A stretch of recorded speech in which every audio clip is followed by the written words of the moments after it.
Welcome to the deep dive, the place where we cut through the noise, take that stack of source material you shared, and really distill the pure knowledge. Yeah, get right down to it. You came here looking for quick, high quality insights, and today, well, we're tackling what feels like maybe the single most pressing issue in modern life. It has to be up there. This fundamental conflict, right, Right. between all this amazing technological innovation and just our personal peace, our tranquility. It really is the great paradox of our time, isn't it? I Yeah. mean, we have these absolutely triumphant innovations. Think about global navigation in your pocket or instant communication, access to literally the world's knowledge. Connect billions of people. It's incredible. Totally incredible. And yet, those exact same tools, Hmm.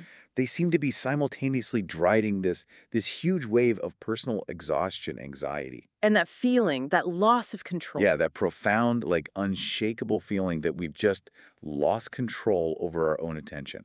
It's pervasive. That feeling of helplessness, it feels very real.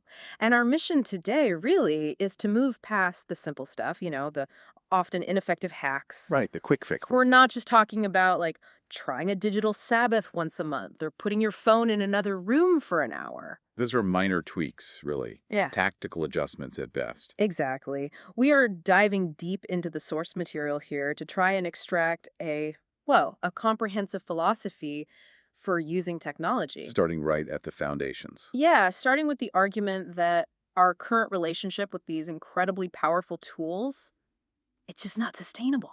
And that feeling, that exhaustion, that sense of unsustainability you mentioned, that's really the engine driving this whole conversation, this whole movement. It really is. The sources we looked at highlighted this crisis so powerfully. They referenced Andrew Sullivan, the influential blogger. Oh, yeah, I remember that piece. Huge impact. He wrote that massive, nearly 7,000 word essay for New York Magazine a few years back. And the headline alone, I mean, that was a massive cultural wake up call. I used to be a human being. Right. And the subtitle was even more, urgent, Mm. almost desperate. It warned about this endless bombardment of news and gossip and images, turning us into manic information addicts. It broke me. It might break you too. Chilling. It really is. And the reason that confession hit such a nerve, I think, is the irony it just laid bare. I mean, most of us, we signed up for these tools for good reasons, right? Yeah. Based on positive values, wanting to stay connected with family far away, or maybe build a community. Sure, makes sense. But then the actual digital structure that emerged Hmm. often ended up undermining those very values. Yeah. It's like you joined Facebook to keep up with a friend across the ocean. Yeah. But the compulsion it creates makes you totally incapable of having an uninterrupted quality conversation with the friend sitting right across the dinner table from you. Wow. Yeah, I've seen that happen. I've probably done that. We all have, probably. So the sources aren't just saying, oh, we're a bit distracted. They're diagnosing something deeper, a physical breakdown of concentration. How did they describe it? They talked about the urge to check screens not as a conscious choice anymore, but as this almost automatic, like a nervous twitch that shatters uninterrupted time into shards too small to support the presence necessary for an intentional life. Wow. Shards too small. That paints a picture. It really does. That's the core analytical insight, I think. That twitch, that constant need to switch your attention, it comes with huge cognitive switching costs. Right. It takes energy to switch back and forth. A lot of energy. Every single time your brain switches tasks, say, Yeah. from a deep thought back to checking some random notification, it burns valuable metabolic energy and it takes time, real time, to reorient itself. So if your time is shattered into like dozens of these little shards. You never build up that sustained attention you need, not for deep work, not for high quality presence with people. It's just gone. Okay, so if it's not just about us lacking willpower and it's not some inherent flaw in our character, then what are we actually up against here? Well, this is where the sources draw a really clear, really powerful line.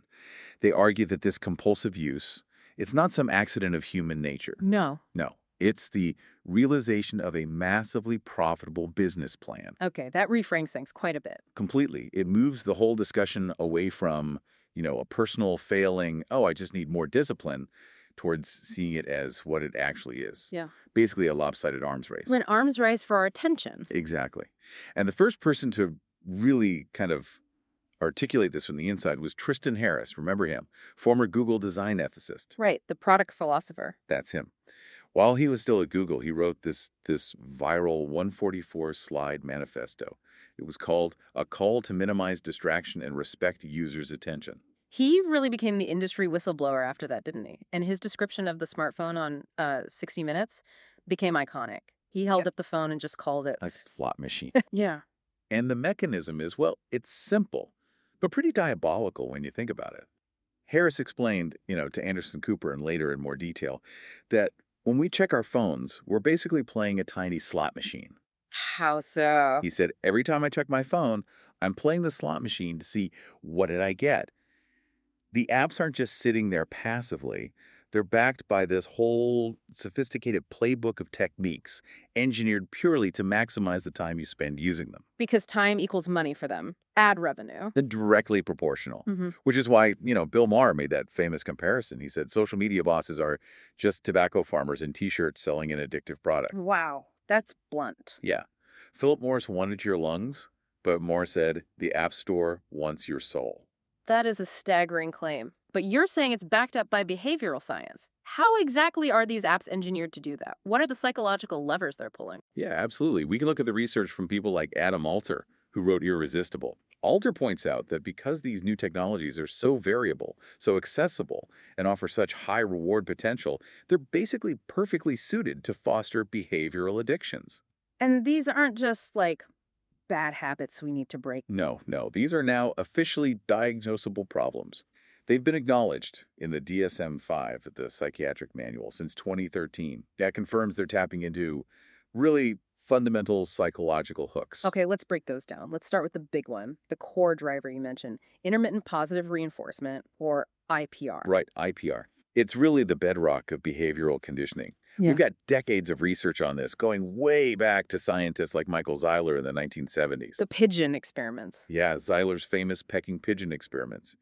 They showed unequivocally that unpredictable rewards, that's the intermittent reinforcement part, are way more enticing and habit forming than rewards, are coming on a fixed schedule. And there's a physiological reason for that, right? Dopamine. Precisely. A predictable reward gives you a nice, steady baseline release of dopamine. But unpredictability, that triggers massive spiking releases of dopamine. And dopamine isn't the pleasure chemical, it's the craving neurotransmitter. Ah, okay. So it makes you want it more. Exactly. And Facebook, well, they leveraged this perfectly when they introduced the like button back in 2009. Right. Before that, it was more passive. Yeah, before that, you might just see your friend's status updates, kind of passive tracking. Yeah. But after the like button, every single post became like pulling the handle on that slot machine. Will I get likes? Will I get hearts, comments? Or will it Yeah. just sit there? Yeah, will it languish in obscurity? That variability keeps that dopamine craving network firing on all cylinders. And this wasn't an accident. Oh, definitely not. Sean Parker, Facebook's founding president, was actually brutally honest about how intentional this was. He said the strategy was to consume as much of your time and conscious attention as possible. And the way to do that. Was to give you a little dopamine hit every once in a while. They literally built the entire structure around creating these unpredictable hits, maximizing IPR through things like algorithmic feed variability. You never know what you'll see next. Okay, that's hook number one. What's the second psychological hook? You said it taps into something even deeper. Yeah, this one is arguably even more insidious because it taps right into our primal wiring, the drive for social approval. Okay, explain that. Well, humans are fundamentally wired to monitor our social standing.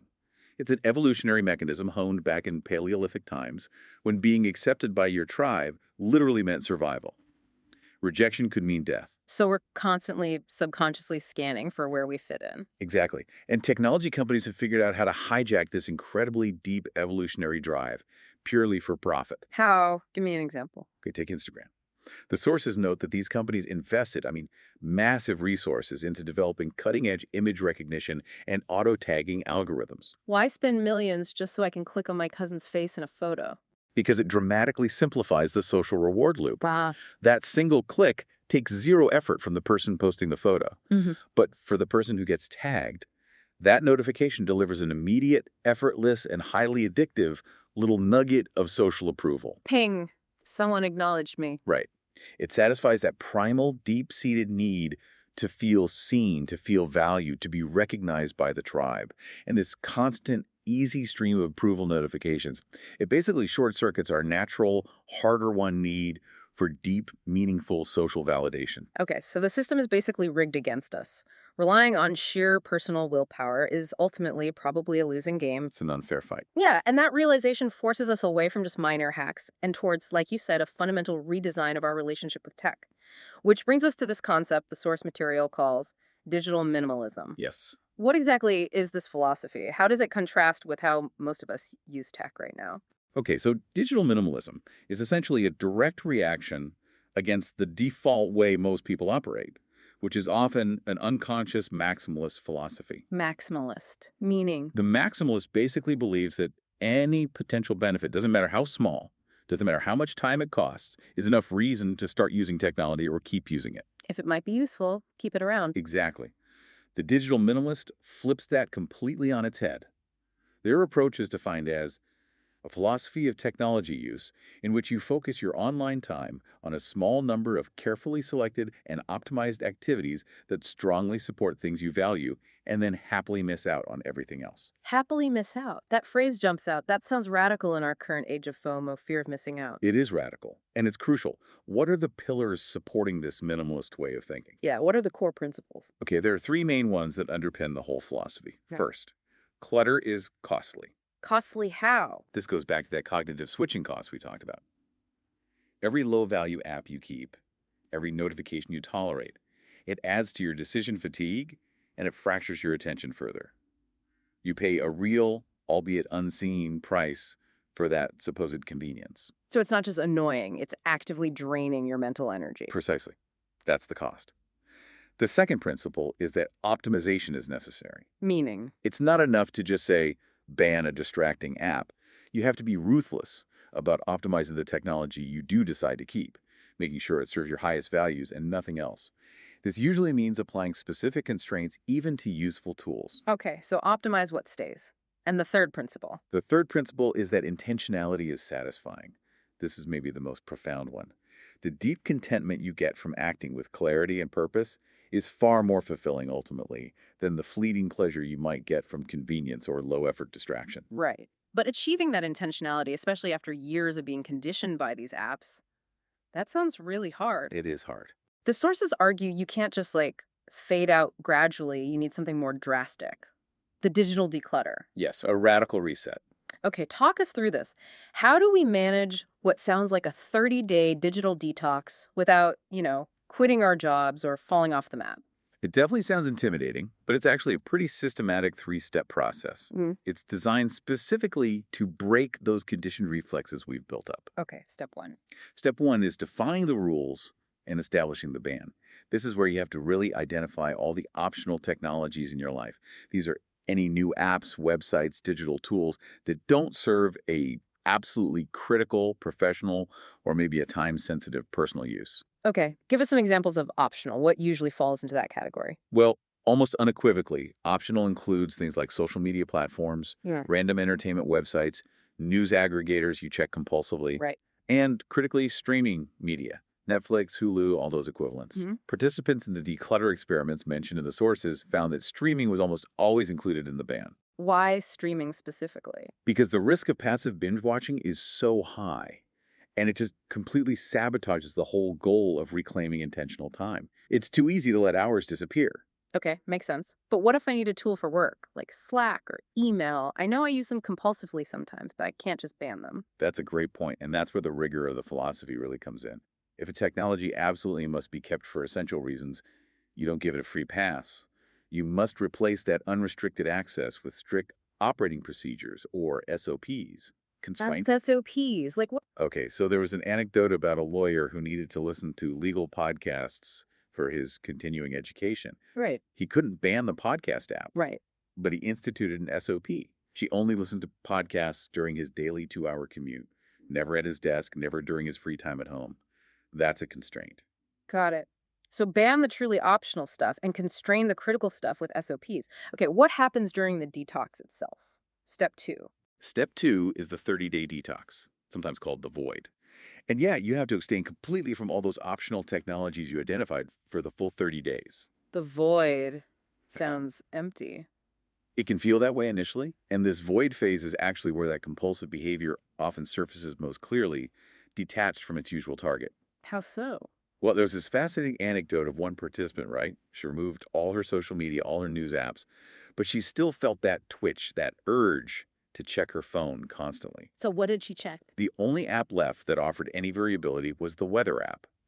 So she started compulsively checking the hourly weather conditions in like 3 or 4 different cities multiple times an hour. Wow, that's amazing evidence that the compulsion isn't about the app itself, it's the underlying neurochemical drive. Exactly. The twitch just temporarily fixates on whatever input is available. Hmm.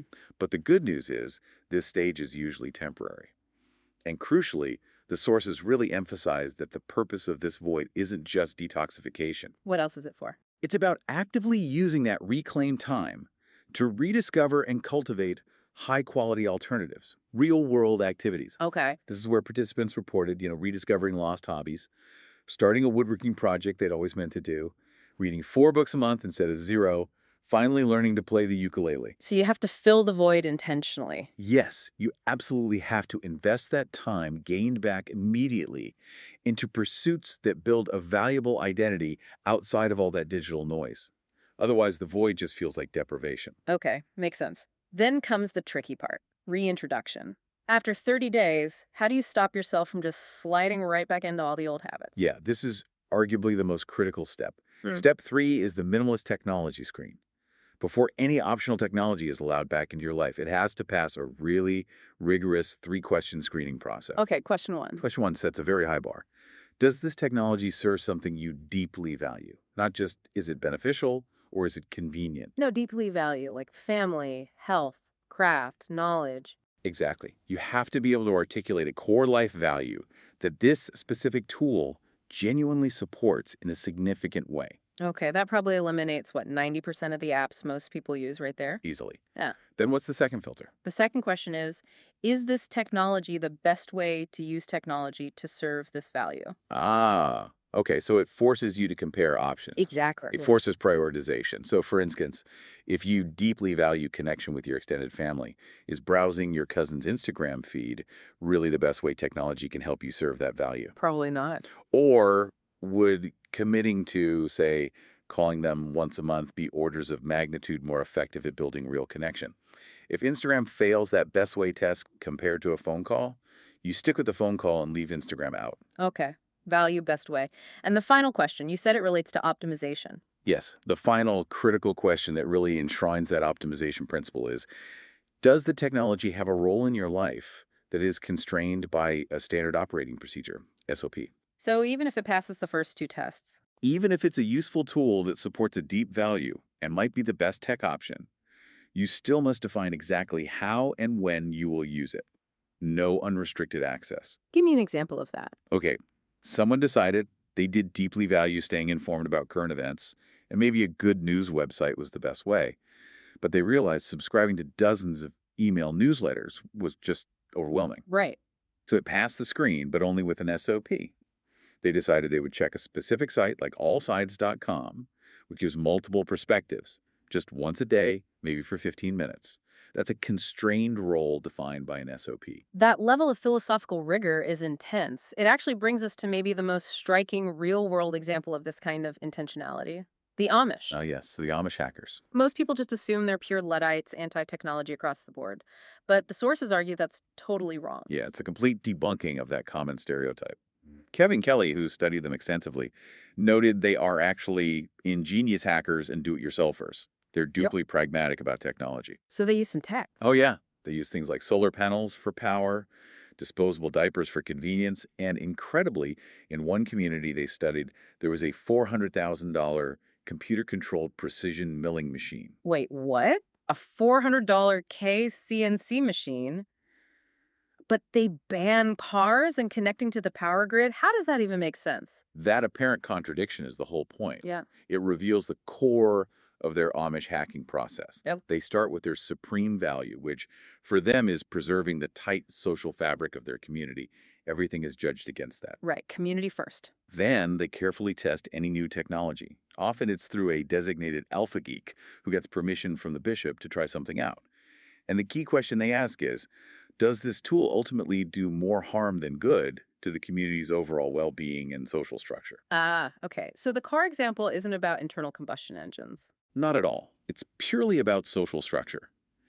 They prohibit car ownership because owning a car makes it too easy for individuals to travel long distances, breaking down that geographical closeness that forces community reliance and interaction. But they'll ride in cars driven by others if needed. Exactly. They allow travel in cars when necessary. Similarly, they ban connecting to the municipal power grid not because they fear electricity to use solar, remember, but because connecting to the main grid connects them too strongly to the world outside, compromising their intentional separation. It's a different definition of progress. It's a highly intentional, carefully curated, and the sources argue, a valuable, different form of modernity.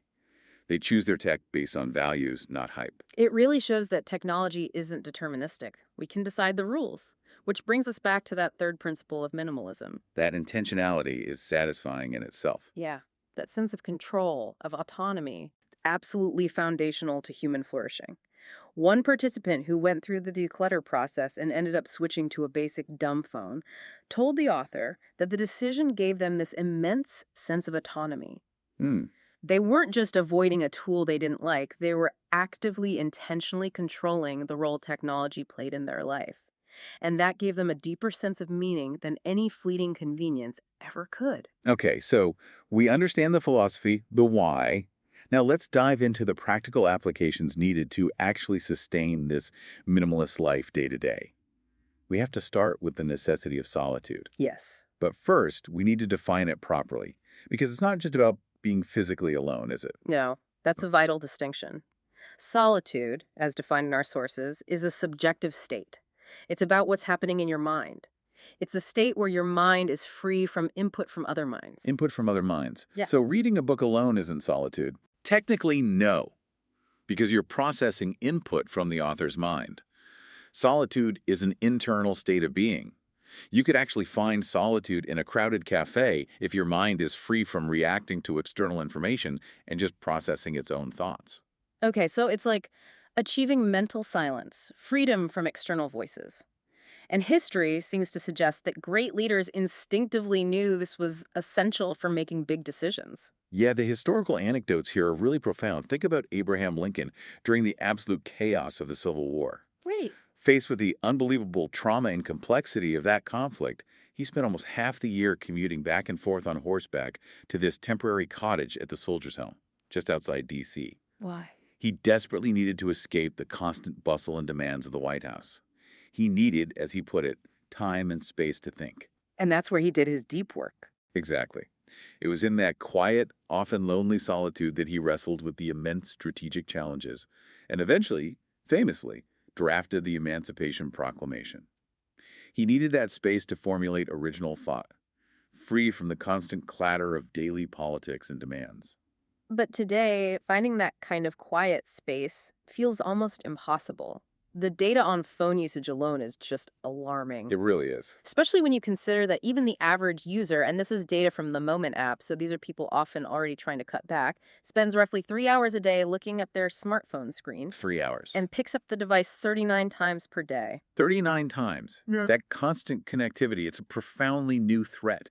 It's really only been around for a decade or so in this intense form. And the lack of solitude that results, it's having serious mental health consequences, isn't it? Especially for younger generations. Absolutely. Our sources cite university mental health administrators who are reporting just a massive expansion in students seeking counseling services. And what dominates? Anxiety disorders. And they linked that directly to digital habits. Directly. They traced it back to this culture of round the clock, responding to texts, posting to social media, obsessively following the filtered exploits of peers, just constant digital immersion. So, why is avoiding solitude so bad for us? Well, when solitude is consistently avoided, when the mind is never allowed to just be alone with its own thoughts, we lose out on crucial positive benefits. Things like clarifying hard problems, filtering through emotional noise, self regulating our feelings. Things the brain needs to do. Yeah, essential processing. Humans, as one source put it, are not wired to be constantly wired. When we prevent the mind from processing inputs on its own without interruption, mental health inevitably suffers. Okay, so we desperately need to create space for this internal silence. What are the practical tactics the sources suggest for actually recapturing solitude in our busy lives? All right, first up, a classic practice long walks. Just walking. Just walking. It's an ancient and, as Thoreau called it, a noble art. It's lauded by thinkers throughout history as a fantastic source of solitude. The physical act of movement somehow frees the mind. But there are conditions, right? Yes. Critically, the walk must be done alone, and ideally without your phone, specifically to avoid reacting to what Thoreau called that clatter of civilization. Nietzsche famously made this distinction: the originality of ideas that came to him while walking versus the reactive ideas produced by a scholar just sitting in a library reacting to others' thoughts. Walk alone, no phone. Okay. Now, for what sounds like the most challenging suggestion, leave your phone at home. Yeah, this one gets resistance. I mean, for many people, that sounds almost irresponsible today. Society demands instant connection. What if there's an emergency? How will people reach me? It's a valid concern, and this is where we have to consciously weigh convenience against control.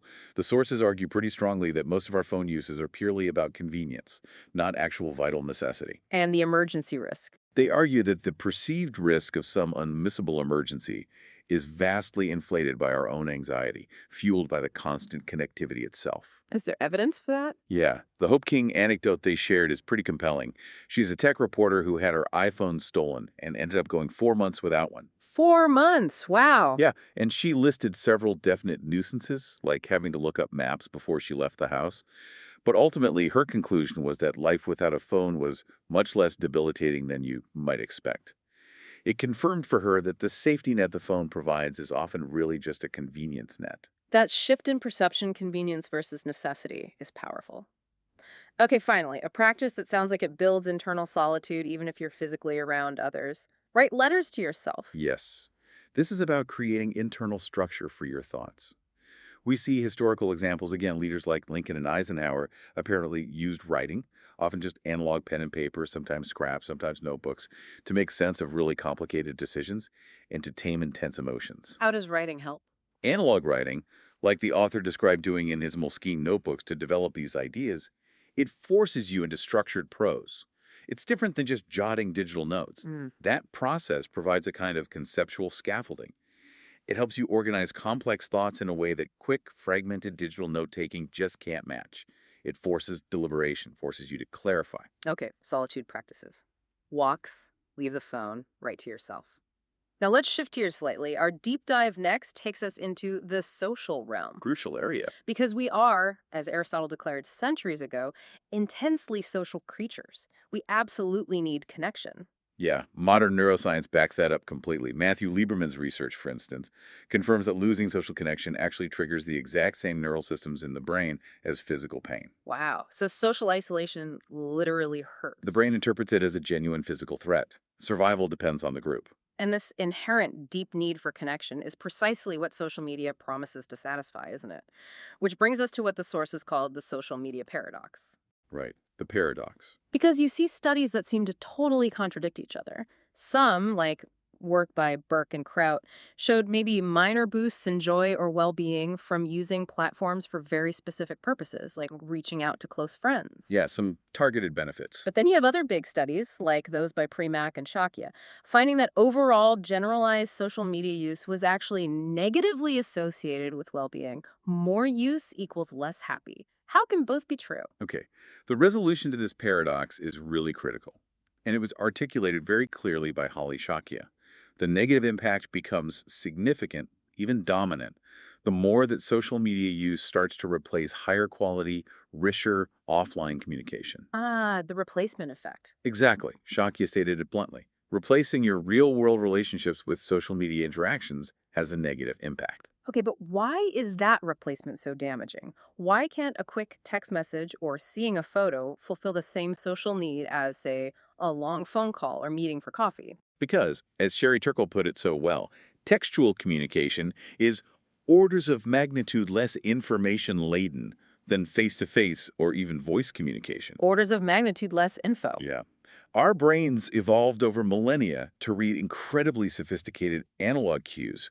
Subtle shifts in facial expressions, tone of voice, body language, tiny pauses, eye contact. All these things are essential for the complex social processing machinery we developed through evolution. And text gives you almost none of that. Exactly. When you try to maintain a relationship primarily through text or likes, you're essentially asking your highly sophisticated social brain to survive on, like, social junk food, Yeah. low information signals. And that actually leads to more anxiety because you can never fully trust the interaction due to all the missing context. Okay, that makes a lot of sense. And this realization necessitates what the sources call the conversation centric philosophy. We have to formally draw a line between true conversation and mere connection. Yes, we absolutely must. In this philosophy, conversation is the gold standard.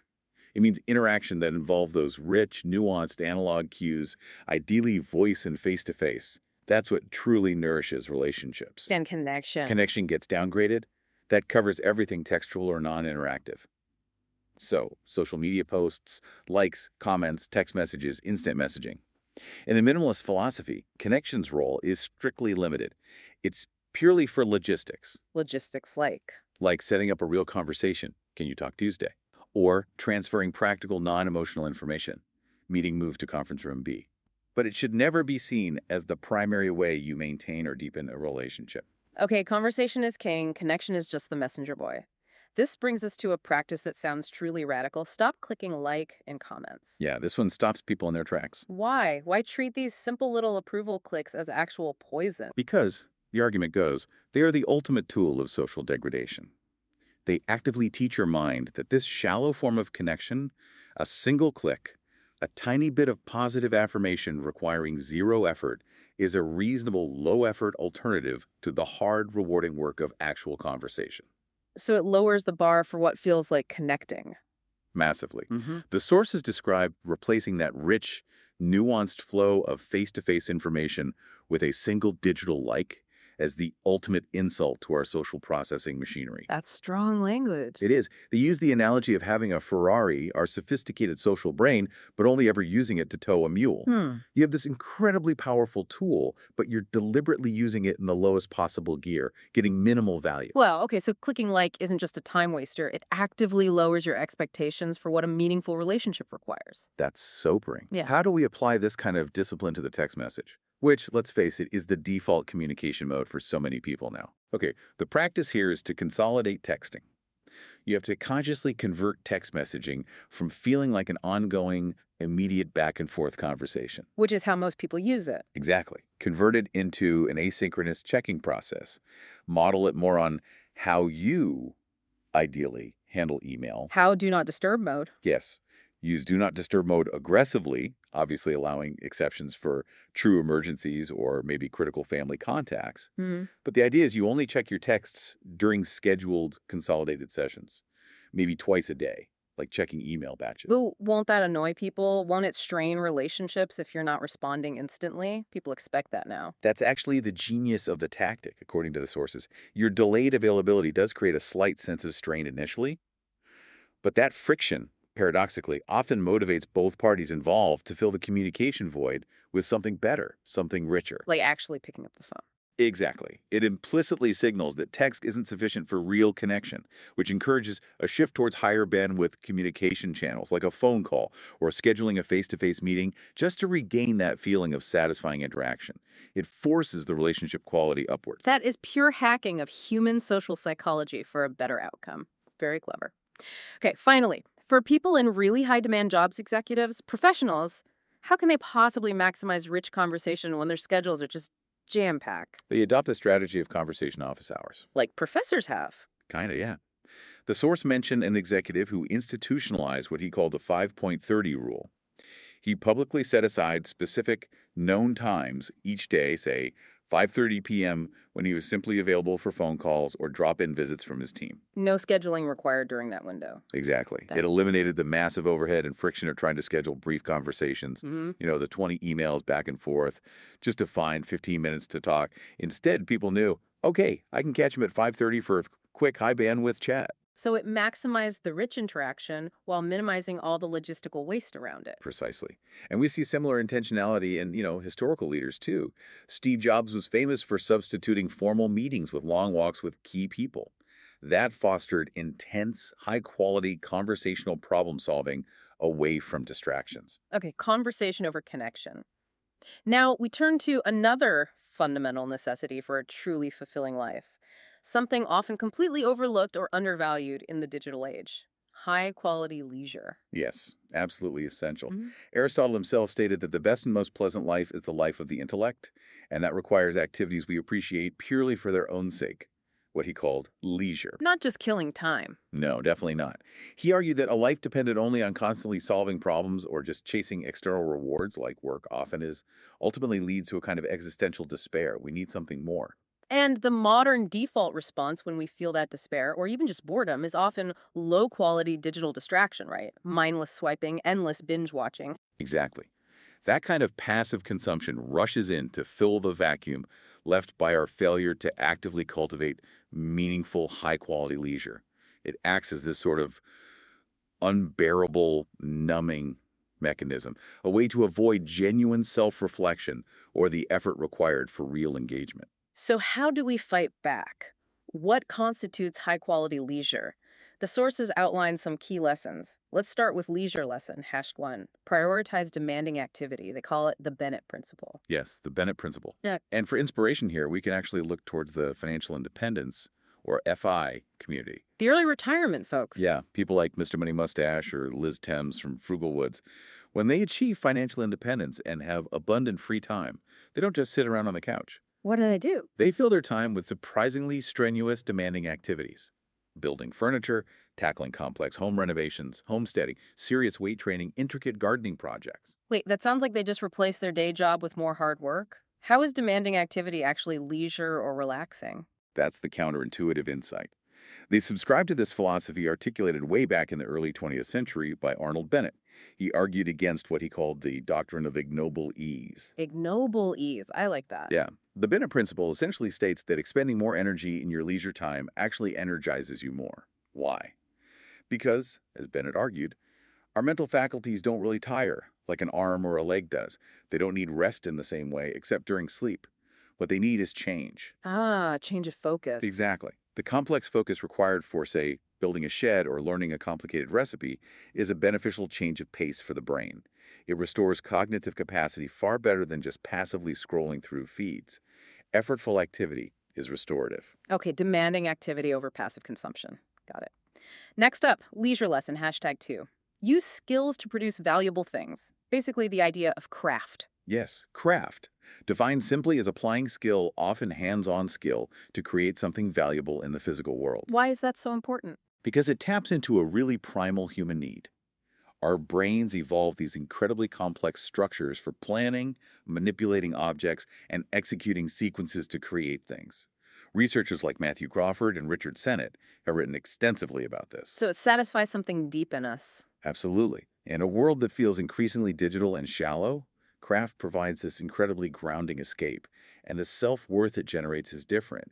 It comes from unambiguous demonstrations of skill. Unambiguous how? Well, did the custom headboard you built actually fit the bed? Did the metal weld hold under stress? Did the sourdough bread rise? The feedback is direct, real, and undeniable. It's a form of validation that, say, getting likes on social media can never truly touch because it's verifiable in the physical world. Verifiable self worth versus curated validation. I see the difference. And finally, leisure lesson, hashtag three. Seek activities that offer supercharged sociality. Leisure can be a powerful vehicle for rich social interaction, not just solitary pursuits. Definitely. Think about environments like, say, board game cafes. Snakes and Lattes was mentioned as a great example. Right. Complex board games demand intense, face to face social processing. It's far beyond the low bandwidth interaction of most online video games. You have to read body language, negotiate strategies, maintain direct conversation, manage alliances. It's incredibly socially rich. And other examples. We also see this kind of structured, high intensity sociality in what the source is called social fitness groups. Think of things like F3, Fitness, Fellowship, Faith, or maybe CrossFit communities. How do they foster sociality? These groups create a strong shared structure, common rules, shared physical challenges, unique jargon, clearly defined goals. All of that enables really deep, intense social bonding that quickly moves past superficial small talk. The shared struggle and achievement creates connection. Okay, so the ideal is demanding skillful, often social, analog activity. But does that mean technology has no role in leisure? Not necessarily. The key is that technology remains subordinate. Digital tools can still be used strategically to find, organize, and maintain high quality analog leisure. Like using YouTube tutorials for a home renovation project. Exactly. Or using Kickstarter to fund something like the Mouse Book Club, which delivers classic literature in phone sized physical formats. Or using online forums to connect with fellow woodworkers or knitters to share techniques. Technology serves the analog goal. It doesn't become the goal itself. Got it. Tech in a support role. But to protect the time needed for these high quality activities, we first have to discipline the low quality ones, right? Yes, absolutely. So the first practical step here is schedule your low quality leisure. Schedule your TV time. Basically, yes. Yeah. You have to implement a rigid structure for passive consumption. Decide in advance. Okay, Oh. I'm allowing myself 60 minutes of streaming tonight, or I'll play video games only on Saturday afternoons. Define the boundaries clearly. Because the moment it becomes an unbounded vacuum, it just expands to fill all available time. Precisely. It becomes a danger. Silicon Valley pioneer Jim Clark highlighted this danger perfectly. He said something like, a person spending 12 hours a day scrolling Facebook is never going to build a billion-dollar empire. That passive consumption crowds out the time and energy required for deep work or high quality pursuits. Scheduling confines it. Okay, contain the low quality. And then to ensure the high quality leisure actually happens and doesn't just remain a vague intention, we need to treat it more seriously. The practice is follow leisure plans. Yeah, essentially apply the same kind of strategic thinking you might use in your professional life, but apply it to your free time. How does that look? The sources suggest using two levels of planning. First, seasonal plans. These set concrete, maybe ambitious objectives for a season. Like, this fall, I will learn every song on the A side of Meet the Beatles on the ukulele. Or, this summer, I will build that custom picnic table for the backyard. Okay, big goals. And the second level. Then, weekly plans.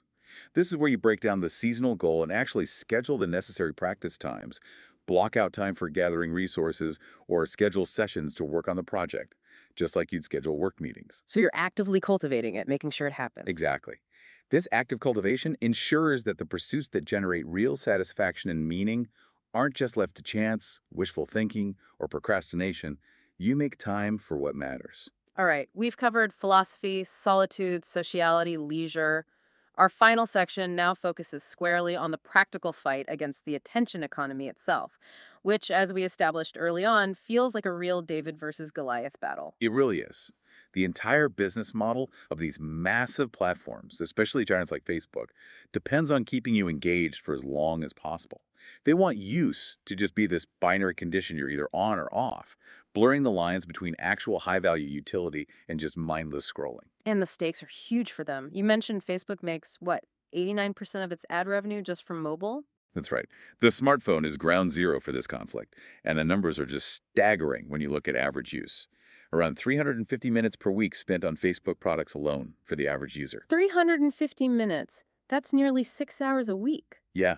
And yet, fascinatingly, research by Facebook's own data scientists Ginsberg and Burke were mentioned, suggested that if a user only logged on for genuinely critical, high value uses. Like checking on a specific group or a distant relative once in a while. Exactly. That necessary use might only amount to about 20 to 30 minutes per week. 20 to 30 minutes versus 350. Yeah, which means the average user is potentially using the service 11 to 17 times more than is actually necessary just to get its core utility. Wow. So the whole goal of what the sources call the attention resistance is to learn how to surgically extract only that essential value and then slip away quickly before all the attention traps spring shut on you. Be a scalpel, not a sponge. Okay, let's get tactical then. What's practice number one for the resistance? Maybe the most powerful one. Delete social media from your phone. Straight up, just delete the apps. Yes. Since mobile is where they make their money, the smartphone versions of these apps are far more aggressively optimized to hijack your attention through notifications, infinite scroll, and just sheer ease of access. Right, it's always right there in your pocket. Exactly. By deleting the apps, you drastically reduce that opportunistic browsing, that involuntary Twitch check we talked about. Instead, if you really need to check, you have to make a conscious effort to go to your computer, open a browser, log in. You increase the friction. Massively. Hmm. You increase the frictional barrier to entry. And the sources noted that a non trivial percentage of people who actually try this end up just stopping their use of the service altogether. Yeah. That little bit of added friction is enough to make them realize how little actual value they were getting for all the time spent. Okay, delete the apps. Powerful. But what about our computers? If we need them for work, how do we stop our laptops from just becoming giant distraction portals when we're supposed to be concentrating? Right. The tactic here is Turn your devices into single-purpose computers, at least temporarily. How? Using blocker apps. Exactly. We need to embrace tools like freedom or self-control or cold turkey. Those are several good ones. These allow you to intentionally, proactively shut down access to distracting websites and applications. So you're basically crippling your computer's potential on purpose. Yes, you're reversing that flawed modern mindset that says a general purpose computer's value lies in the total number of things it allows you to do simultaneously. That's a recipe for distraction. Instead. Instead, you use these blocking tools to shut down all attention economy services by default, Hmm. make the baseline blocked. Then, you only make them available on very strict intentional schedules, say. You allow yourself 15 minutes of access to news sites at lunchtime, and that's it. You control the access, not the apps. Yeah. Okay. Now, what about people whose actual professional careers seem to rely heavily on these platforms? Think communication specialists, academics, journalists, artists. How can they possibly afford to minimize their presence so drastically? That's a key challenge. The practice here is use social media like a professional, Yep, not a yep, consumer. yeah. You need to adopt the kind of rigorous operating procedures used by experts who study this stuff, like communications professor Jennifer Greichel, who was cited. She treats social media like a corporate director of emerging media would strategically, purposefully, and with extreme discipline. Not like someone just scrolling for fun. Definitely not. For her, this means things like maybe logging into Facebook only once every 2 or 3 weeks, specifically to check on close family. That's a strict scheduled SOP. No casual browsing. And other platforms like Twitter. She uses ruthlessly curated Twitter feeds, often maintaining separate, highly targeted accounts just for specific academic niches or professional needs. The goal is to cut through 99% of the noise and only capture the absolutely essential professional signals, nothing more. Very disciplined. Okay, next tactic tackles the constant low level anxiety fueled by the 244/7 news cycle. That feeling of needing to constantly check headlines. The sources call this the Doritos snacking cycle of news consumption. Yeah, that endless, unsatisfying nibbling. The practice to counter it is embrace slow media. Yes. This means consciously rejecting that compulsive clicking and the addiction to breaking news, which is almost always lower quality and higher anxiety. Slow media prioritizes depth, analysis, and quality over sheer immediacy. How does one practice slow media? The best consumers of slow media tend to ritualize their consumption. Maybe they read an old fashioned physical newspaper over breakfast, allowing for serendipity but within a contained format. Or they might check a multi perspective aggregator site like allsides.com just once a day to get a balanced overview without getting sucked into endless feeds. So, curated sources, limited frequency. Exactly. And prioritizing world class reporting and deep commentary over fleeting updates. Some people even use browser plugins to strip out all the ads and clickbait headlines from news sites they do visit just to focus on the core content. Taking control of the information flow. Yeah. And finally, for those who feel they need a truly radical reset, the ultimate escape hatch from the attention economy. Dumb down your smartphone. This is the nuclear option, perhaps, but incredibly effective for some. What does it involve? Literally switching phones. Yes. It means making a serious, uncompromising step, switching back to a basic dumb phone, Yeah. like a simple Nokia or a Doro flip phone that just does calls and maybe basic text, Or those minimalist phones. or using a dedicated minimalist device like the light phone. The light phone is fascinating. It's basically just a beautiful piece of plastic that only makes and receives calls. It's designed as a deliberate escape hatch. And the creators came out of Google? Ironically, yes, emerged from a Google incubator. And their manifesto featured this incredibly simple but powerful diagram: your time, their money. That's the core equation. So dumbing down your phone just takes away the battlefield. Exactly. It dramatically simplifies your entire effort to reclaim your attention and reduce anxiety. It puts the value equation firmly back in your hands, not the tech companies. Wow. Okay. We've covered a lot of ground today. A really comprehensive deep dive. We really have. We started by really understanding the structural problem, right? This idea of engineered addiction from the attention economy. Right. Then we move through the solution. Implementing that radical reset, the digital declutter, to break the cycle. And finally, we explored all these specific, rigorous practices needed to sustain it: cultivating solitude, prioritizing rich conversation over shallow connection, and actively building high quality, effortful leisure. And looking back at it all, what's the core insight? What's the real power behind this whole philosophy? I think the core power lies not just in the practical benefits you get from avoiding the tools that harm you, although those are significant. The deeper thing is the profound satisfaction and meaning you derive simply from acting with intention. That third principle again. Yeah. Choosing how you engage with the world, choosing where your attention goes. That deep contentment, you see it embodied, perhaps unexpectedly, in that example of the old order Amish farmer. Perfectly content driving his horse drawn buggy down a road lined with speeding cars. He made a choice based on his values. That intentionality is the reward. This whole discussion, it really brings that historical tension full circle for me. It reminds me of the struggle right after Samuel Morse invented the telegraph. Yeah. Everyone was amazed by the speed, but thinkers like Thoreau were immediately asking that challenging question way back in 1854. We have the telegraph, but Maine and Texas, it may be, have nothing important to communicate. Basically asking, speed is great, but to what end? That question is timeless. We have infinitely faster, more powerful tools now than Morse ever dreamed of, but that fundamental question of intentional utility, of purpose, it remains exactly the same, maybe even more urgent. Absolutely. Technology is, at its core, just a tool. It's neither inherently good nor inherently bad. It's a servant. And the power is entirely, 100%, in the user's hands to define the terms of service, not the other way around. So, the challenge to you, the listener, is to take this knowledge we've unpacked today and use it constructively. Use it to upend Andrew Sullivan's lament about being broken by technology. Choose intentionally to be able to confidently say, because I have control over technology, because I use it intentionally, I'm actually a better human being than I ever was before. That's the goal. Don't let this deep dive just be theoretical knowledge. Identify one thing, just one area from today's discussion. Maybe it's a specific social app you could delete from your phone right now, or perhaps starting to actually schedule some high quality leisure into your week. Find that one thing and act with intention. Start this week.